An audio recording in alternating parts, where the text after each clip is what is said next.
Assalamualaikum warahmatullahi wabarakatuh. Alhamdulillahi wahdah, wassalatu wassalamu ala man la nabiyya ba'dah. Ashhadu an la ilaha illallah wahdahu la syarika lah, wa ashhadu anna Muhammadan abduhu wa rasuluhu amma ba'du. Akhwati fillah, rahimani wa rahimakunallah. Alhamdulillah, kita bersyukur kepada Allah Subhanahu wa taala. Kita kembali dipertis para malaikat mengembangkan sayap-sayapnya untuk orang-orang yang hadir di majelis ilmu. Orang yang hadir di majelis ilmu akan diampunkan dosa-dosanya oleh seluruh makhluk yang ada di langit, yang ada di bumi, sampai ikan yang ada di lautan, bahkan semut yang ada di lubangnya. Orang yang hadir di majelis ilmu, maka mereka tidak akan merasakan kesengsaraan. Sebagaimana Allah Subhanahu wa taala berfirman dalam hadis qudsinya, la humul julasa la yashqa bihim jalisuhum. Mereka adalah orang-orang yang duduk di majelis ilmu yang tidak akan sengsara orang-orang yang duduk bersama mereka. Akhwati fillah rahimani wa rahimakunallah. Setelah kita mempelajari tentang thaharah anil khabath, bagaimana cara menyucikan sesuatu yang terkena najis, dan caranya ada 5 pada pertemuan yang lalu, yaitu yang pertama adalah dengan cara membasuh, kemudian memerciki, menggosok, menyamak, mengambil, dan menghilangkan. Adapun untuk thaharah anil hadath, maka ada 3 caranya. Yang pertama adalah dengan berwudu untuk hadas kecil, kemudian mandi untuk hadas besar, dan tayamum ketika tidak ada air. Maka pada kesempatan kali ini kita akan bahas tentang bagaimana fikih berwudu. Silakan dibuka di bukunya di halaman yang ke-9. Akhwati fillah rahimani wa rahimakunallah. Berwudu ini adalah salah satu taharah yang memiliki banyak keutamaan dibandingkan dengan taharah yang lainnya. Maka berwudu memiliki keutamaan yang sangat luar biasa. Yang pertama, Allah Subhanahu wa taala mencintai orang-orang yang menyucikan dirinya. Dan di antara bentuk bersuci taharah adalah dengan berwudu. Allah Subhanahu wa taala berfirman, "Innallaha yuhibbut tawwabina wa yuhibbul mutatahhirin." Sesungguhnya Allah Subhanahu wa taala menyukai orang-orang yang bertaubat, wa yuhibbul mutatahhirin, dan Allah menyukai orang-orang yang bersuci. Wudu yang dilakukan oleh seseorang akan menghapuskan dosa dan kesalahan yang pernah ia lakukan. Sebagian wudu, kata Nabi sallallahu alaihi wasallam, barang siapa yang berwudu, kemudian beliau menekankan fa ahsanal wudu'a, dia wudu dengan wudu yang bagus. Artinya dia tahu bagaimana fikih berwudu yang sempurna. Apa keutamaannya? Kharajat khatayahu min jasadihi. Maka kesalahan, dosanya akan keluar dari jasadnya, dari tubuhnya. Hatta takhruja min tahti athfarihi. Sampai dosa itu keluar dari bawah kuku-kukunya. Wudu merupakan sarana pembersih dosa. Sebagaimana Rasulullah sallallahu alaihi wasallam pernah bersabda, "Idza tawadda'al 'abdul muslimul awil mu'min." Apabila seorang hamba yang mukmin atau yang muslim dia berwudu, faghasala wajhahu, kemudian dia membasuh wajahnya, kharaja min wajhihi kullu khati'atin nadhara ilaiha bi'ainihi, maka keluarlah dosa-dosa yang dilakukan oleh wajahnya, pandangan yang dilakukan oleh kedua matanya, ma'al ma'i au ma'a akhiri qatril ma'i. Dosa-dosa itu akan berguguran bersamaan dengan air atau bersama dengan tetesan air yang terakhir. Fa'idha ghasala yadayhi, ketika dia membasuh kedua tangannya, kharaja min yadayhi kullu khati'atin kana batashatha yadahu, maka akan keluar dosa-dosanya dari kedua tangannya itu ma'al ma'i au ma'a akhiri qatril ma'i, bersama dengan tetesan air atau bersama dengan tetesan air yang terakhir. Fa idza ghasala rijlaihi, ketika dia membasuh kakinya, maka dosa-dosa yang dilakukan oleh langkah kaki itu akan dihapuskan bersama dengan air atau bersama dengan tetesan air yang terakhir. Kemudian beliau mengakhiri sabdanya dengan mengatakan, hatta yakhruja naqiyan minadh dhunub, sampai dia keluar, dia selesai dari berwudu itu, dosa-dosanya telah dihapuskan oleh Allah Subhanahu wa taala. Ini keutamaan yang ketiga, bahwa berwudu akan menjadi sarana penghapus dosa. Kemudian fadilah yang keempat, berwudu adalah seorang yang menjaga wudu adalah ciri bahwa dia orang yang beriman. Sebagaimana Rasulullah Sallallahu Alaihi Wasallam pernah bersabda, "Saddidu wa qaribu wa'malu khaira." Luruskanlah, mendekatlah dan beramallah dan melakukanlah kebaikan. Wa'lamu anna khaira a'malikumus salah. Ketahuilah bahwasanya amalan kalian yang terbaik adalah salat kalian. Kemudian beliau bersabda, "Wala yuhafidhu 'alal wudu'i illa mu'min." Dan tidaklah ada orang yang menjaga wudunya illa mu'min, kecuali dia adalah orang yang beriman. Sehingga menjaga wudu adalah salah satu ciri orang-orang yang beriman. Kemudian keutamaan yang berikutnya, seorang mukmin yang biasa wudu ketika di dunia, seorang muslimah yang biasa berwudu ketika di dunia, maka pada hari kiamat wajahnya, tangannya akan berkilauan dengan bekas wudu yang biasa dilakukan ketika di dunia. Rasulullah Sallallahu Alaihi Wasallam bersabda, "Inna ummati ya'tuna yaumal qiyamati ghurran muhajjalin min atharil wudu." Kata Nabi Sallallahu Alaihi Wasallam, sesungguhnya umatku akan datang pada hari kiamat ghurran muhajjalin, dalam keadaan berkilauan min atharil wudu, dari bekas wudu mereka. Maka ini semua menunjukkan keutamaan yang luar biasa dari berwudu itu. Berwudu merupakan amalan yang bisa mendatangkan kecintaan Allah Subhanahu wa taala. Berwudu akan menghapuskan dosa. Tidaklah seorang menjaga wudu kecuali dia seorang mukmin, dan anggota tubuh yang biasa terbasuh wudu maka pada hari kiamat akan bercahaya. Maka sekarang kita masuk pada fikih berwudu. Yang pertama adalah syarat sahnya wudu. Sebelum kita bahas tentang syarat sahnya, di dalam fikih biasa terbagi dalam dua bagian, ada syarat sah, ada rukun. Apa bedanya antara syarat sah dengan rukun? Syarat sah adalah sesuatu yang harus ada dalam satu ibadah dan posisinya di luar ritual ibadah itu sendiri. Adapun rukun adalah sesuatu yang harus ada dalam sebuah ibadah, akan tetapi posisinya di dalam ibadah itu sendiri. Contohnya misalnya, sebelum kita bahas tentang wudhu ini, syarat sahnya sholat adalah, diantaranya adalah menghadap kiblat. Kenapa menghadap kiblat dikatakan syarat? Karena seorang harus sholat menghadap kiblat, dan menghadap kiblat dilakukan sebelum sholat dimulai. Di antara contoh rukun adalah takbiratul ihram dalam sholat. Kenapa takbiratul ihram dikatakan sebagai rukun? Karena sholat tanpa takbiratul ihram maka tidak sah. Dan karena posisi takbiratul ihram di dalam ritual salat, maka dikatakan sebagai rukun. Sekarang kita masuk pada syarat sahnya wudu. Syarat sahnya wudu adalah niat. Seorang harus menghadirkan niat dalam hatinya bahwa dia berwudu karena Allah Subhanahu wa taala. Karena niat akan bedakan antara kebiasaan dengan amalan ibadah. Rasulullah Sallallahu Alaihi Wasallam bersabda, "Innamal a'malu binniyat wa innama likulli imri'in ma nawa." Sesungguhnya setiap amalan tergantung pada niatnya, dan sesungguhnya setiap orang akan dibalas berdasarkan apa yang dia niatkan.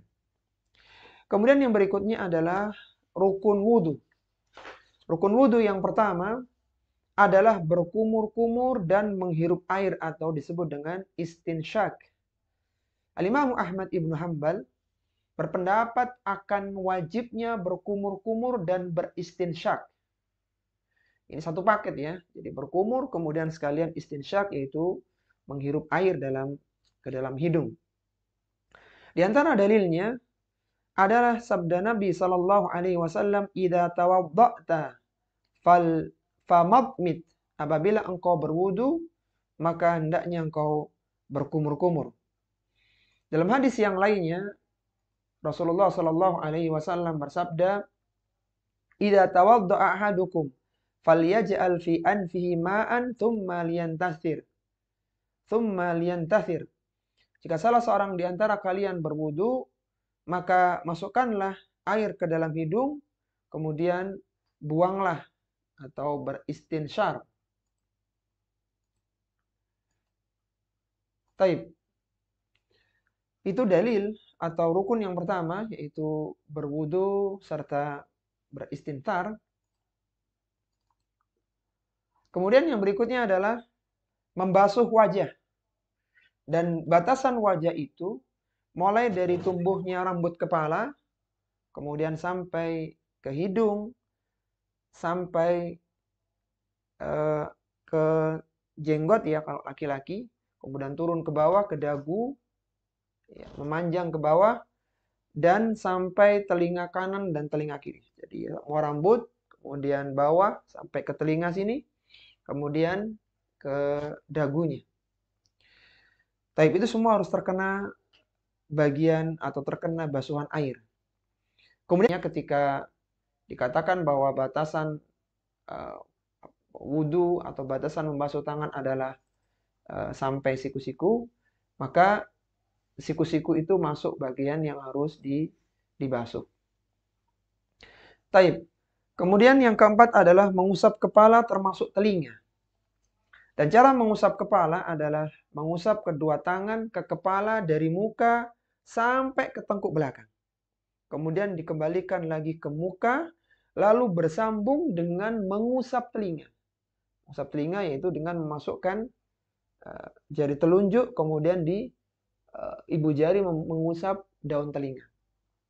Sebagaimana diriwayatkan dari Abdullah bin Zaid radhiyallahu ta'ala anhu, anna Rasulullah sallallahu alaihi wasallam fa'akbala bihima wa adbara. Beliau memulai dari bagian depan kemudian ditarik ke belakang. Bada'a bimuqaddami ra'sihi. Beliau memulai dari bagian kepalanya. Thumma dhahaba bihima ila qafahu. Kemudian beliau juga mengembalikannya ke tempat summa radduhuma hatta raja ila makanil ladzi bada'a minhu. Dari depan, kemudian tarik ke belakang, kemudian dikembalikan di tempat yang semula. Kemudian dalil tentang usapan ya, bahwa usapan ini hanya sekali adalah sabda Nabi Shallallahu Alaihi Wasallam, wa masaha bi ra'sihi wahidatan. Dalam hadis Ali disebutkan wa masaha bi ra'sihi wahidatan. Jadi mengusap kepala itu cukup satu kali usapan. Adapun cara untuk mengusap telinga adalah dengan masukkan jari telunjuk, dua jari telunjuk ke lubang telinga, kemudian ibu jari mengusap bagian luar daun telinga. Sebagaimana disebutkan dalam hadis dari Abdullah bin Su'aib dari bapaknya, dari kakeknya, tentang tata cara berwudu, thumma masaha bi ra'sihi wa adkhala isba'aihi as-sabahataini. Kemudian Rasulullah mengusap kepalanya dan memasukkan telunjuknya ke dua lubang telinganya. Wa masaha bi ibhamaihi ala dhahira udhunaihi. Kemudian ibu jarinya mengusap bagian luar daun telinganya. Dan ketika mengusap telinga tidak perlu mengambil air baru. Jadi satu paket. Jadi mengasuh kepala, mengusap kepala, kemudian dikembalikan, kemudian telinga langsung masuk, tangan telunjuk masuk, kemudian daun. Kemudian Al-Albani rahimahullah ta'ala yang mewajibkan dari mengusap kepala. Jadi sasa air itu digunakan untuk mengusap kedua daun telinga. Kemudian yang kelima adalah membasuh kedua kaki. Sebagaimana firman Allah Subhanahu wa taala, "Ya ayyuhalladzina amanu idza qumtum ilas salati faghsilu wujuhakum wa aydiyakum ilal marafiq wamsahu bi ru'usikum wa arjulakum ilal ka'bain." Wahai orang-orang yang beriman, Apabila kalian tidak mengerjakan salat, maka basuhlah mukamu, tanganmu sampai siku-siku, usaplah kepalamu, dan basuhlah kakimu sampai kedua mata kaki. Kemudian yang keenam adalah semua dilakukan dengan tertib, dengan berurutan. Karena Allah Subhanahu wa taala menyebutkan dalam Al-Qur'an dalam surat Al-Maidah pada ayat yang ke-6 tadi juga berurutan.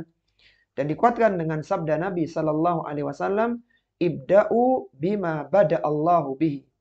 Mulailah dengan apa yang telah dimulai oleh Allah Subhanahu wa taala. Kemudian yang terakhir adalah mualah, yaitu bersambung. Artinya ketika membasuh bagian yang satu kemudian yang lainnya tidak ada jarak yang panjang, jarak yang lama. Yaitu harus dilakukan secara bersambung, tidak terpisah sampai anggota wudhu yang lainnya kering. Jadi misalnya seorang ini berwudhu, kemudian airnya habis. Ketika datang air baru, ternyata anggota yang tadi dibasuh itu sudah kering. Maka ini tidak terpenuhi mualah, keberlanjutan, kebersambungan. Sebagaimana disebutkan dari Khalid bin Ma'dan, dari sebagian sahabat Nabi, mereka menceritakan dirham yang belum terkena air. Maka fa'amara Nabi sallallahu alaihi wasallam an yu'idal wudu'a was-salah. Maka Nabi sallallahu alaihi wasallam memerintahkan kepada orang ini agar mengulangi wudunya dan mengulangi salatnya. Yang menjadi istidlal dalam hadis yang mulia ini, kalaulah mualah itu bukan rukun dalam wudu, maka seharusnya orang ini hanya diperintahkan untuk membasuh kakinya saja. Jadi cukup dibasuh karena kakinya yang belum kena air. Tapi ketika mualah bagian dari rukun wudu, artinya ketika anggota badannya sudah kering, maka wudunya tidak sah dan harus mengulang dari awal. Sehingga disebutkan Rasulullah memerintahkannya agar yu'idal wudu'a was-salah, agar dia mengulang wudunya dan salatnya. Baik, sebelum kita lanjutkan, kita coba murajaah tentang 7 rukun wudu ya. Silakan dibuka mic-nya. Ya. Apa rukun yang pertama? Berkumur Berkumur dan menghirup air ke hidung. Masya Allah. Membasuh wajah, Membasuh wajah, tiga membasuh kedua tangan sampai membasuh kedua tangan sampai siku-siku. Keempat, mengusap kepala termasuk telinga. sampai ke Yang kedua kelima telinga. membasuh kedua kaki. Lima, mengusap kedua Yang kaki keenam sampai tertib berurutan. Tertib. Yang ketujuh Yang ketujuh mualah. mualah. Dilakukan berurutan. Taib, luar biasa. Baik, sekarang kita masuk pada sunnah-sunnah wudhu. Akhwati billah, rahimani wa rahimakumullah. Sunnah ini, dia dikatakan sunnah untuk menyempurnakan pahala wudhu. Sebagaimana sudah kita bacakan hadisnya, kata Nabi, man tawadda'a fa ahsanal wudhu'a. Barang siapa yang berwudu dengan wudu yang ahsan, yang baik. Maka menjadi penyempurna wudu adalah ketika seorang perhatikan sunnah-sunnah wudu. Adapun ketika sunnah wudu ini ditinggalkan, maka wudunya sah, tapi kesempurnaannya tidak seperti yang melakukan sunnah-sunnah wudu. Sunnah yang pertama adalah membaca basmalah. Membaca basmalah menurut jumhur ulama, itu menurut pendapat Malikiyah, Syafi'iyah, dan Hanafiyah, bahkan satu riwayat menurut Hanabilah, maka hukumnya adalah mustahab, sunnah. Tidak sampai pada tingkatan wajib. Kenapa? Karena hadis yang memerintahkan untuk membaca basmalah sebelum wudu diperselisihkan oleh para ulama tentang kesahihannya. Sebagian mendhaifkan hadis itu dan sebagian yang lainnya menghasankannya. Adapun Syekh Al-Albani rahimahullah taala menghasankan hadis tentang membaca basmalah sebelum berwudu. Yaitu sabda Nabi sallallahu alaihi wasallam, la wudu'a liman lam yadhkur ismallahi alaihi. Kata Nabi sallallahu alaihi wasallam, tidak ada wudu bagi seorang yang tidak menyebut nama Allah, itu tidak baca basmalah. Karena hadis ini diperselisihkan, maka membaca basmalah hukumnya menjadi mustahab, menjadi sunnah.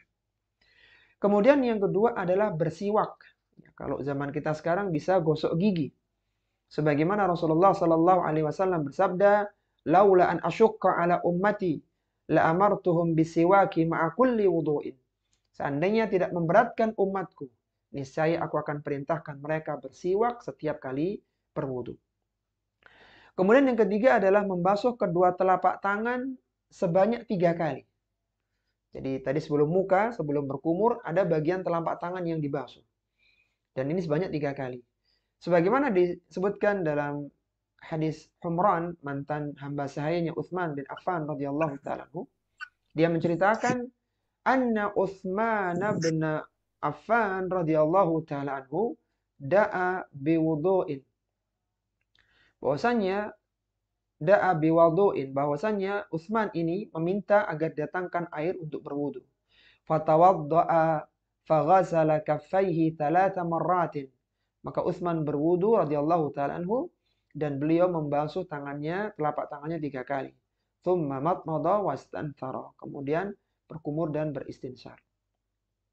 Dan membasuh kedua telapak tangan ini lebih ditekankan ketika seorang bangun dari tidur malam.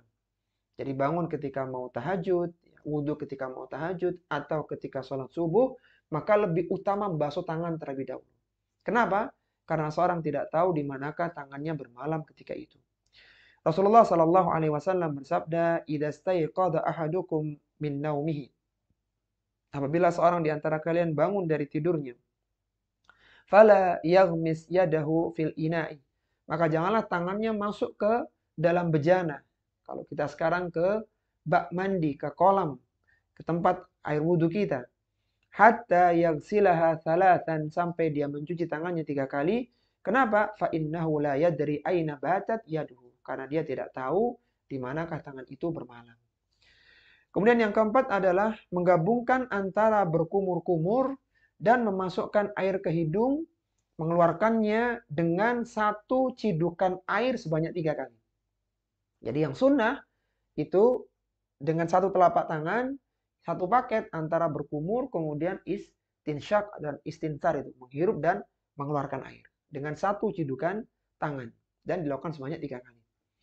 Sebagaimana disebutkan dalam hadis Abdullah bin Zaid radhiyallahu ta'ala anhu, "Tsumma adkhala yadahu fastakhrajaha famatmada wastanshaqa min kaffin wahidatin fafa'ala dzalika 3."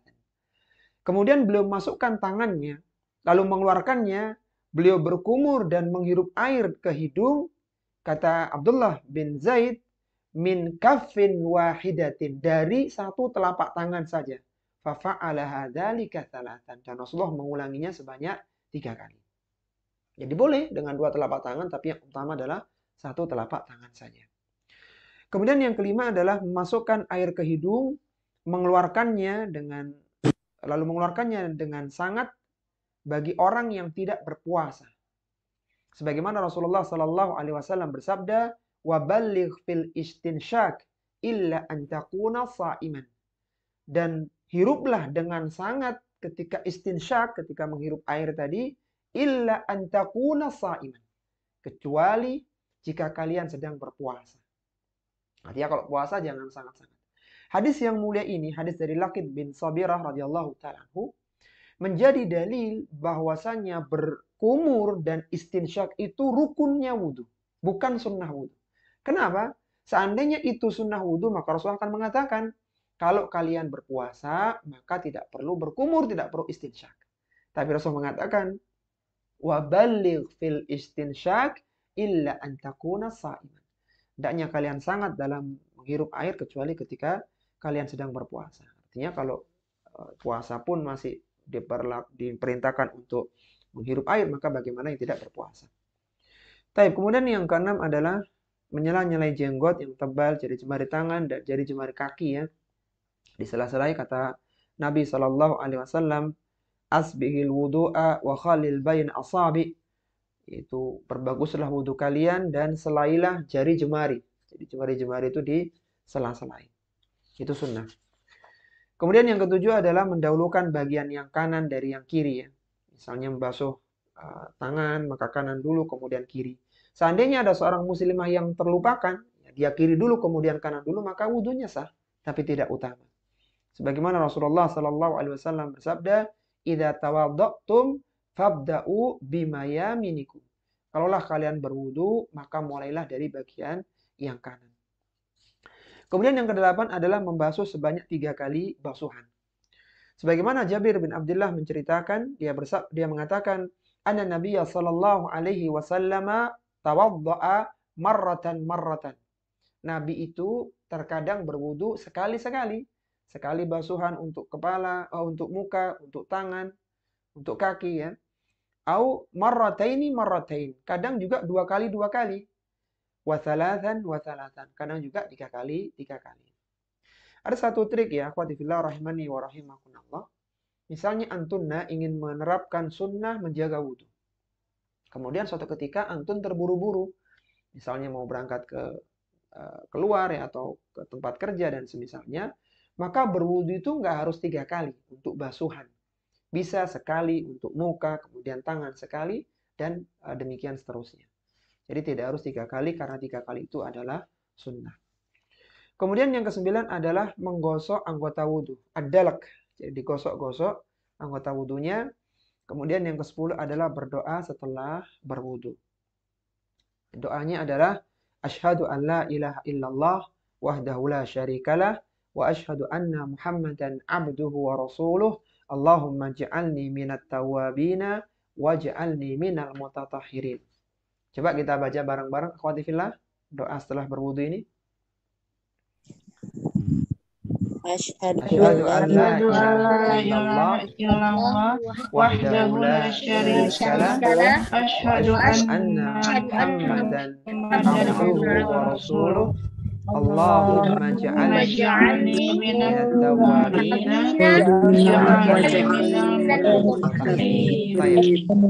Semoga kita semakin semangat ya membaca doa ini ya. Iya, karena keutamaannya luar biasa.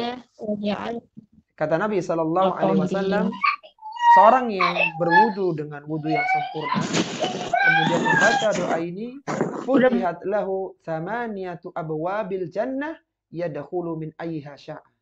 Allah akan bukakan 8 pintu surga untuknya dan dia boleh masuk dari pintu mana saja yang dia kehendaki. Kemudian yang terakhir adalah melakukan sholat sunnah wudu. Barang siapa yang sudah berwudu dengan sempurna, kemudian dia melakukan sholat sunnah wudu, maka kata Nabi Shallallahu Alaihi Wasallam, man tawaddo'a nahwa wudu'i hadza. Barang siapa yang berwudu seperti wuduku ini, artinya wudu sesuai dengan contoh Nabi Shallallahu Alaihi Wasallam. Artinya apa keutamaannya? Ghufira lahu ma taqaddama min dzambi. Maka semua dosa-dosanya yang pernah dilakukannya akan Allah ampunkan semuanya. Taib, sekarang kita masuk pada beberapa poin catatannya sebelum pembahasan tentang batal-batal wudu. Silakan dicatat akhwati fillah karena ini nggak ada di buku Antunna. Yang pertama, tidak disyariatkan membaca doa-doa tertentu ketika membasuh anggota wudu. Jadi ketika membasuh wajah, kedua tangan, tidak ada doa tertentu. Kenapa? Karena tidak ada dalil yang mendukung hal tersebut. Yang ada adalah doa di akhir yang tadi kita baca bersama-sama. Ini yang pertama. Kemudian poin yang kedua, tidak mengapa seorang berbicara ketika berwudu. Karena tidak ada dalil yang melarangnya. Ya, meskipun wudu dengan diam itu lebih utama ya. Tapi ketika dia berbicara maka hukumnya diperbolehkan. Kemudian yang ketiga adalah hendaknya hemat dalam menggunakan air. Tidak terlalu banyak. Anas bin Malik pernah mengatakan, kana Nabi sallallahu alaihi wasallam yatawaddau bimuddi. Nabi sallallahu alaihi wasallam itu berwudu dengan 1 mud. 1 mud itu 1 cakupan tangan. Jadi 1 tempat minum air mineral yang gelasan itu. Antuna harus belajar berwudu dengan air yang mineral gelas itu harus cukup untuk semuanya. Kemudian wa yaghtasilu bisa'in ila 5 amdad. Beliau itu mandi besar dengan 1 sok yaitu 4 mud, 4 cakupan tangan sampai 5 mud. Jadi harus hemat dalam menggunakan air. Kemudian yang berikutnya diperbolehkan setelah berwudu mengeringkan dengan sapu tangan, dengan handuk dan yang semisalnya. Ya, ini pendapat dari para salafun salih.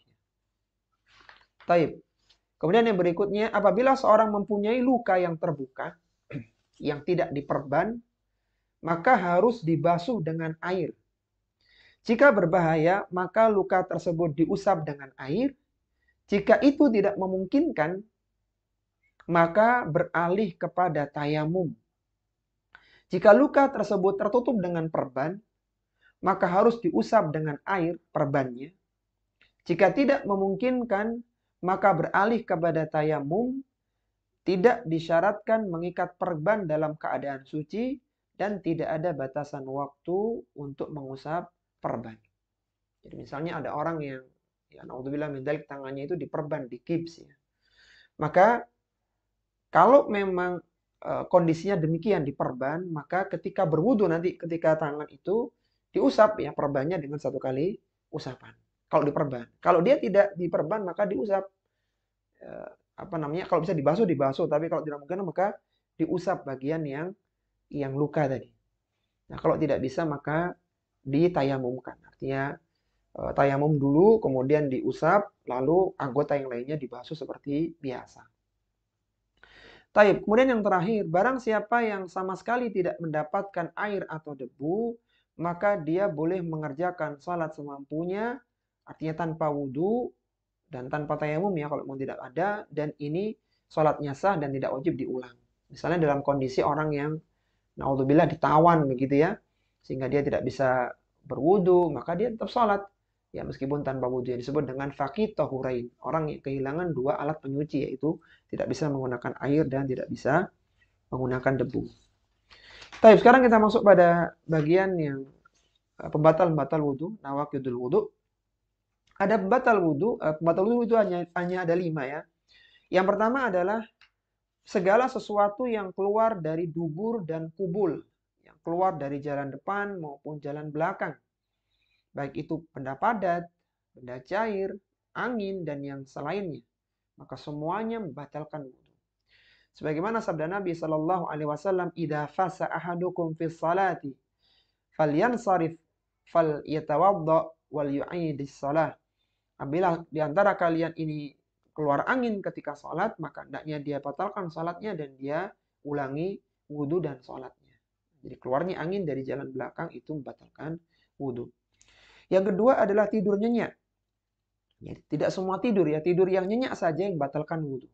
Sebagaimana Rasulullah sallallahu alaihi wasallam bersabda, "Wika usuhi ainani, faman nama falyatawadda." Pengikatnya dubur itu kedua mata. Barang siapa yang tidur maka hendaknya dia berwudu. Kemudian ada hadis yang lain, hadis dari Anas bin Malik yang mengatakan, "Kana ashabu Rasulillah sallallahu alaihi wasallam yanamun, thumma yaqumuna fayusalluna wala yatawadda'un." Kata Anas bin Malik radhiyallahu ta'ala anhu, para sahabat itu tertidur, ya, sahabat-sahabat Rasulullah tertidur, kemudian mereka bangkit untuk salat, wala yatawadda'un, dan mereka tidak mengulangi wudunya. Maka digabungkan 2 hadis ini menjadi kesimpulan bahwa tidur yang batalkan wudu adalah yang nyenyak. Jadi misalnya antunna mendengarkan muhadharah misalnya antara maghrib dengan isya, kemudian tertidur yang agak ngantuk-ngantuk gitu, maka wudunya tidak batal. Tapi kalau sampai terlentang, kemudian sampai mendengkur ya, maka batal wudunya. Ya, jadi yang batal adalah yang nyenyak gitu. Tapi kemudian yang ketiga adalah hilangnya akal karena sakit, gila ya, karena pingsan atau mabuk ya.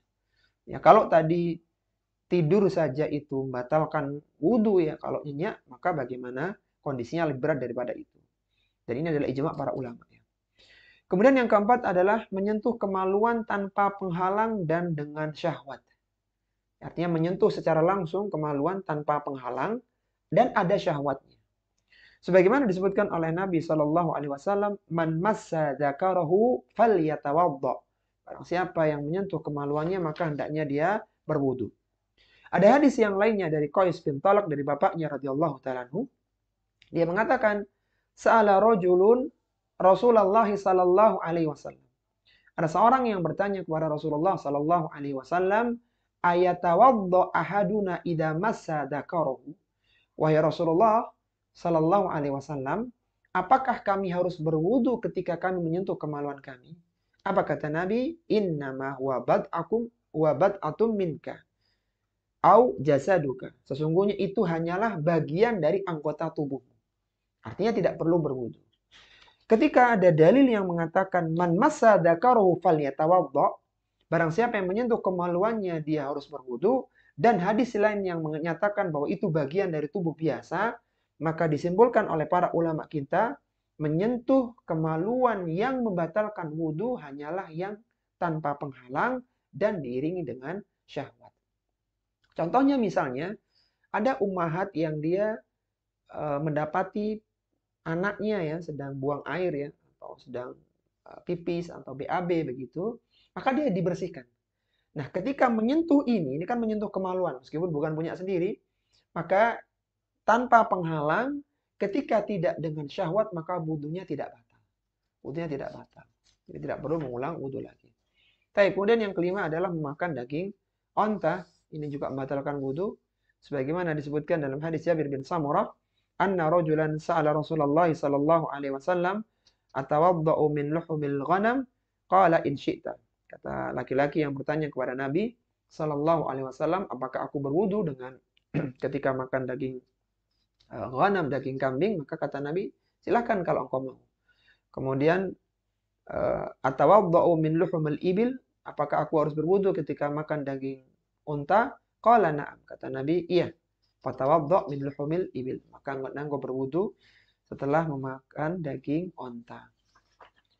Taib, ada beberapa catatan akhwati fillah yang perlu Antuna tulis ya. Silakan, ini tidak ada di buku Antun. Yang pertama, memakan usus, hati, babat, dan sumsumnya onta ini juga membatalkan wudhu ya. Sama dengan makan dagingnya. Kemudian yang kedua, adapun air susu onta, maka dia tidak membatalkan wudhu. Kenapa? Karena Nabi SAW pernah menyuruh satu kaum minum air susu onta, dan beliau tidak memerintahkan mereka untuk mengulangi wudhunya. Jadi unta itu ketika dimakan, maka wudhunya batal, kecuali susunya. Yang berikutnya, darah yang keluar dari dua jalan, dari kubul dan dubur, itu membatalkan wudhu. Baik sedikit maupun banyak. Sedangkan darah yang keluar dari bagian yang lain, dari hidung misalnya, mimisan, gigi, atau bagian yang lainnya, maka tidak membatalkan wudhu. Baik itu sedikit maupun banyak. Sebagaimana kisahnya yang pernah kita bacakan, ada seorang sahabat yang ketika menjaga Nabi dan para sahabat yang lainnya, dia sholat, kemudian dia kena panah.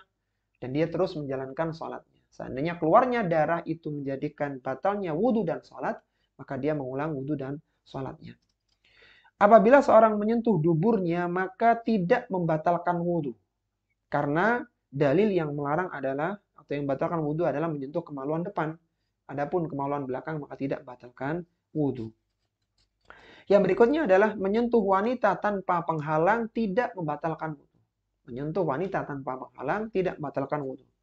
Di antara dalilnya adalah hadis Aisyah radhiyallahu taala anha, ia mengatakan kuntu anamu baina yaday Rasulullah sallallahu alaihi wasallam wa rijlaya fi qiblatihi.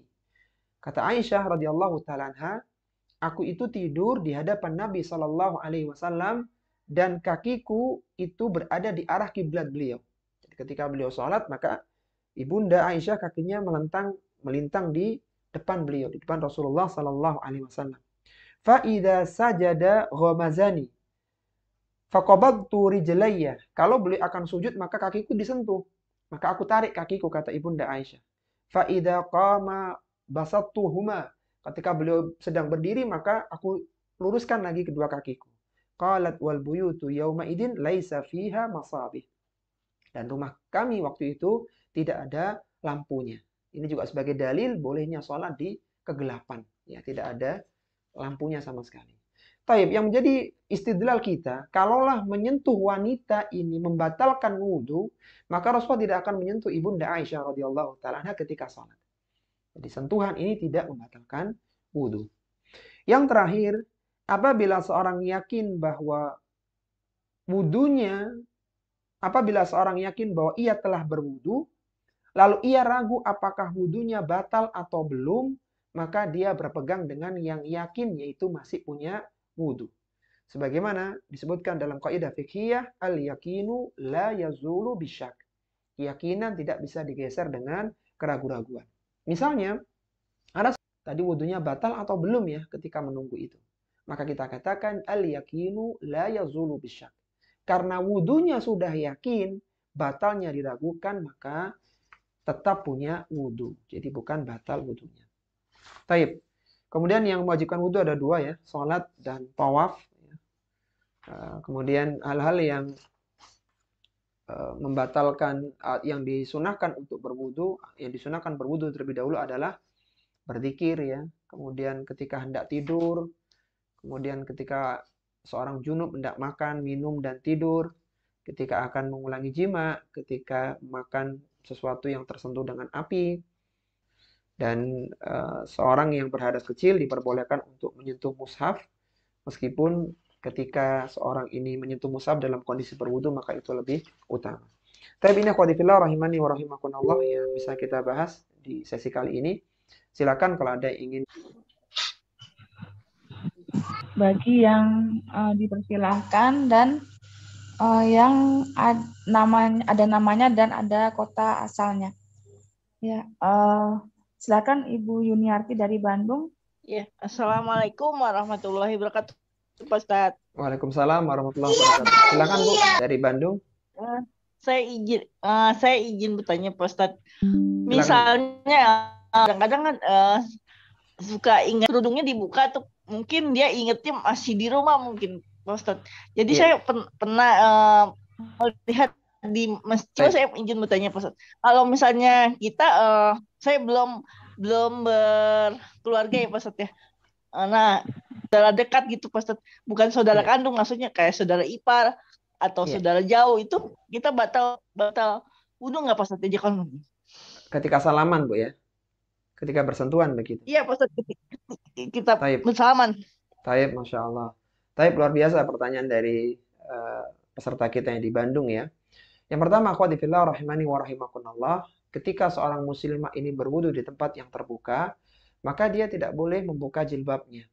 Caranya bagaimana? Ketika sudah sampai di pengusapan kepala, ya kalau yang lainnya tetap seperti biasa ya. Ketika sampai di atau diusap rambut kecil yang ada di depan, terus ditarik di atas jilbabnya, seret ke belakang, tidak perlu dikembalikan. Nah, kemudian kalau untuk telinga tinggal dimasukkan di anha istri Nabi SAW, di surbannya caranya dengan memasukkan tangan ke ubun-ubun, kemudian diusap atasnya imamahnya itu, surbannya, tidak perlu dibuka.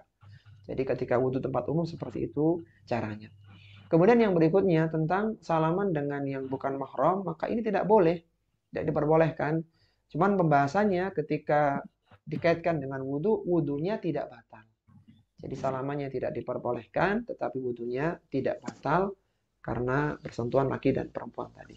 Wallahu ta'ala a'lam. Ya, silakan yang lainnya.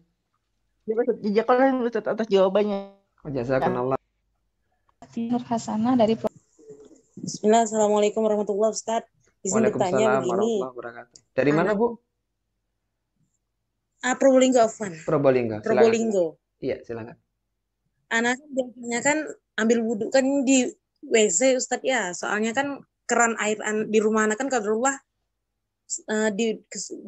di kamar mandi. Nah, kan kalau dalam kamar mandi kita kan nggak boleh ucap basmalah kan ya. Namun anak pernah dengar juga di kajian salah satu Ustadz Sunnah juga katanya boleh baca bismillah tapi tidak di atas jambannya itu loh, Afwan Ustadz.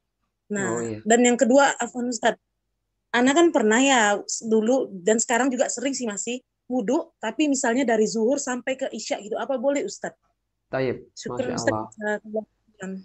Masya Allah. Pertanyaan sangat luar biasa dari ummahat yang ada di Probolinggo ya. Taib, yang pertama tentang membaca basmalah ya. Apakah boleh dilakukan di toilet, di hammam begitu?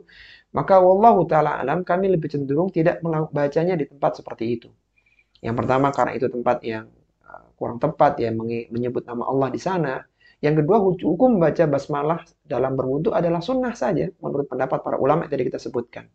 Jadi caranya bagaimana? Ada dua pilihannya. Yang pertama, antunna ketika akan masuk maka basmalah dulu. Bismillah begitu, kemudian baru masuk. Atau ketika terbiasa maka basmalahnya dalam hati. Sehingga langsung kemudian basuh tangan, berkumur dan seterusnya. Jadi kami cenderung untuk tidak membaca basmalah di dalam kamar mandi. Apapun arah yang disebut kamar mandi maka tidak dibaca di dalamnya. Kemudian yang kedua tentang Apa tadi yang kedua? Yang kebiasaan wudhunya dari Oh biasanya iya, dulu Masya Allah. Siap, sudah ingat. Taib. Jadi wudhu dari duhur sampai isya ya. Pada asalnya ini boleh akhwati fillah. Selama wudhu tidak batal, maka diperbolehkan. Ya, meskipun yang utama, yang sunnah tadi, yaitu ketika setiap akan sholat itu memperbarui wudhu. Tapi seandainya tidak mengapa. Jadi dari pagi sampai malam tidak mengapa. Bahkan kalau perlu misalnya sampai subuh lagi, maka tidak mengapa. Intinya, selama tidak batal wudhunya, maka wudhunya sah untuk digunakan untuk sholat. Wallahu ta'ala a'lam. Baik, silakan yang lainnya.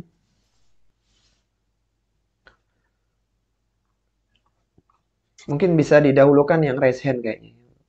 Ya, untuk berikutnya Ibu Dina Salama dari Depok. Silakan. Silakan Bu dari Depok. Assalamualaikum warahmatullahi wabarakatuh. Waalaikumsalam warahmatullahi wabarakatuh. Silakan Bu.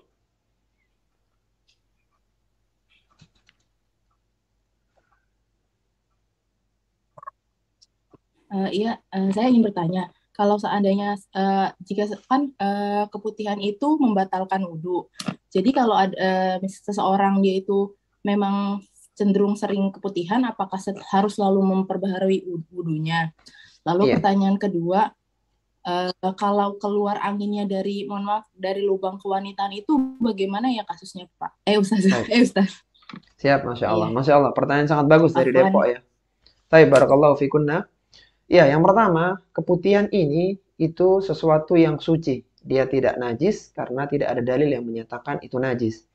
Tetapi keluarnya itu membatalkan wudhu. Kenapa? Karena keluar dari jalan depan. Ya, jangankan cairan ya, angin saja keluar dari jalur belakang itu batal wudhunya. Maka wudhunya batal. Kemudian bagaimana ketika seorang ini dalam kondisi tertentu dia banyak mengeluarkan cairan itu, maka ketika akan sholat dia mengulangi wudhunya. Seandainya nanti tetap keluar ketika sholat, maka tidak mengapa karena di luar kemampuannya. Jadi, misalnya dia keluar, maka itu wudhunya batal, dan ketika akan sholat, maka dia mengulangi wudhunya. Ini pendapat yang kami lebih cenderung di atas pendapat ini.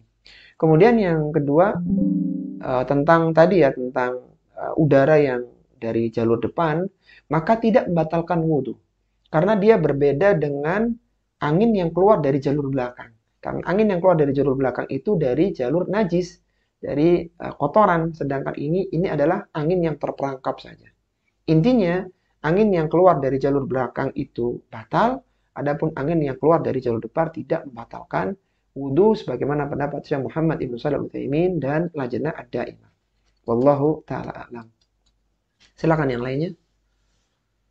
Berikutnya, Ibu Asri Rosalina dari Probolinggo. Silakan. Assalamualaikum warahmatullahi wabarakatuh, Ustadz. Waalaikumsalam warahmatullahi wabarakatuh. Silakan Bu.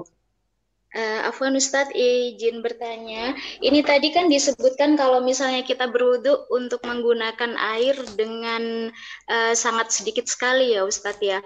Terus untuk mengusapnya itu apakah tidak disyariatkan airnya itu sampai menetes gitu Ustadz, atau hanya sekedar diusap aja tidak sampai menetes gitu? Yang paling benar yang mana? Tentang mengusap ya Bu ya?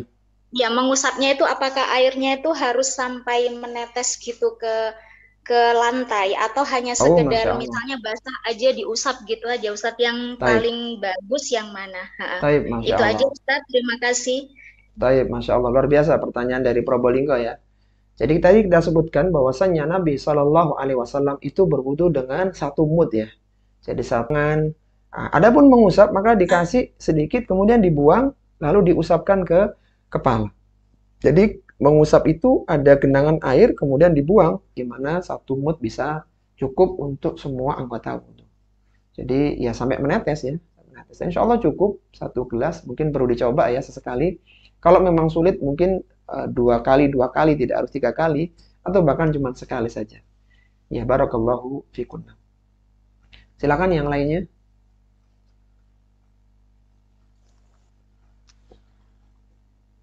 Berikutnya Ibu Deno Umu Ibrahim dari Probolinggo. Assalamualaikum warahmatullahi wabarakatuh, Ustadz. Waalaikumsalam warahmatullahi wabarakatuh. Silakan Bu. Di mana cara usap untuk yang kita rambutnya panjang Ustaz. Taib, Masya Allah.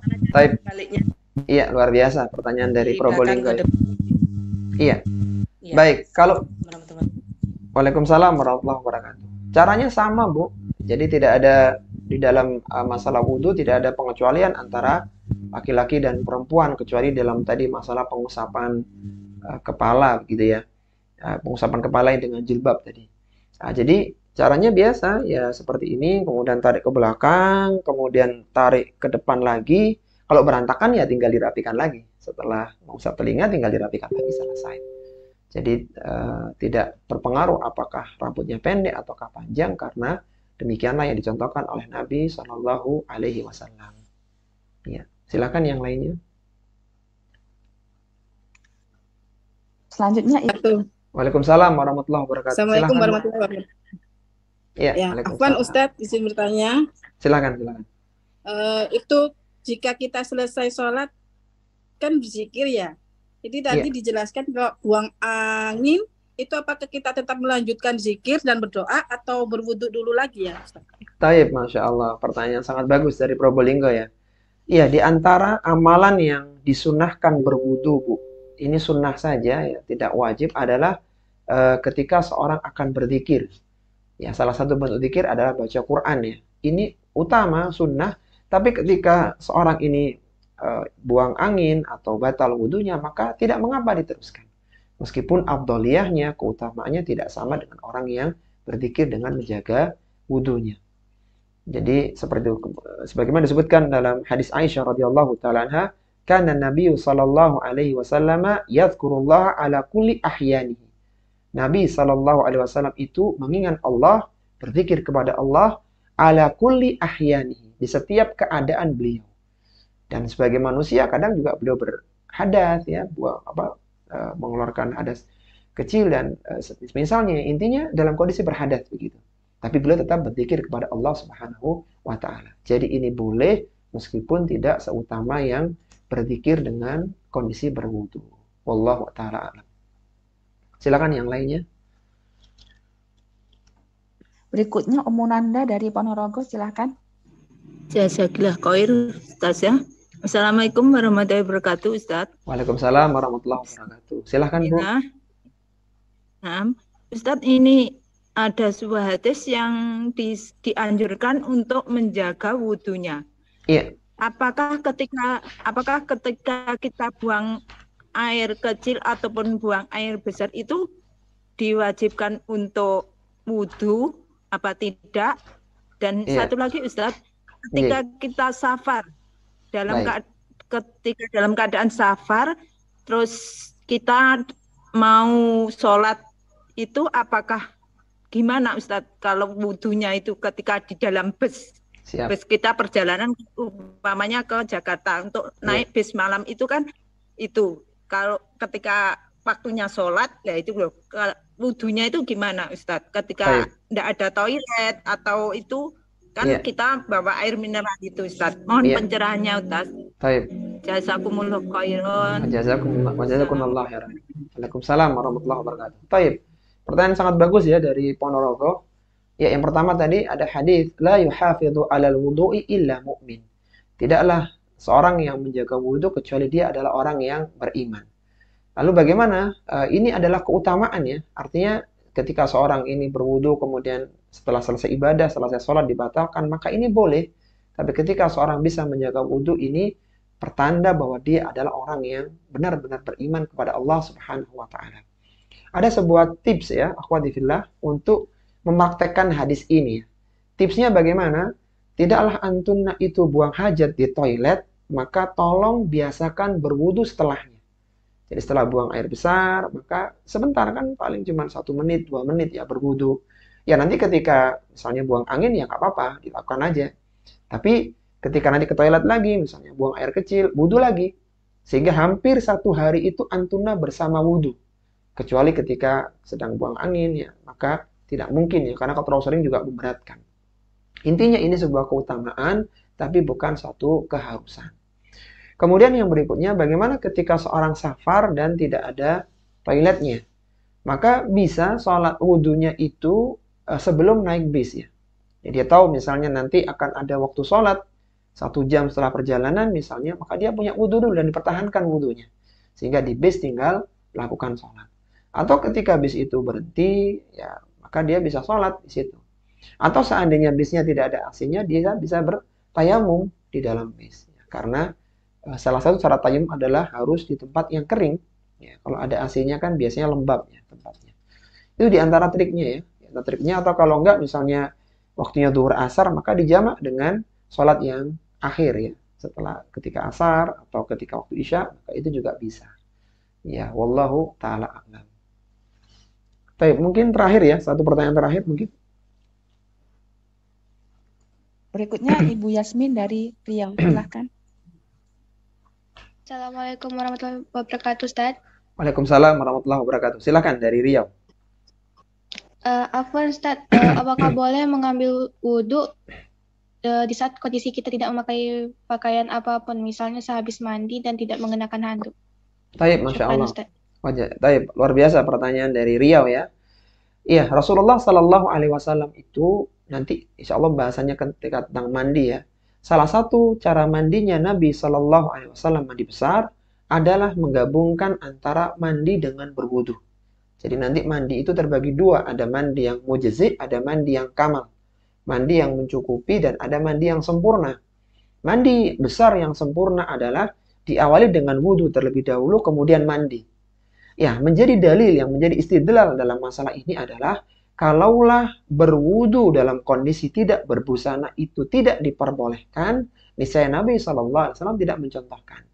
Jadi karena itu boleh, maka itu dicontohkan oleh Nabi SAW. Intinya, berwudu dalam kondisi tidak berbusana, tidak mengenakan sehelai kain pun, maka ini diperbolehkan dan tidak mengurangi keutamaan wudu sama sekali.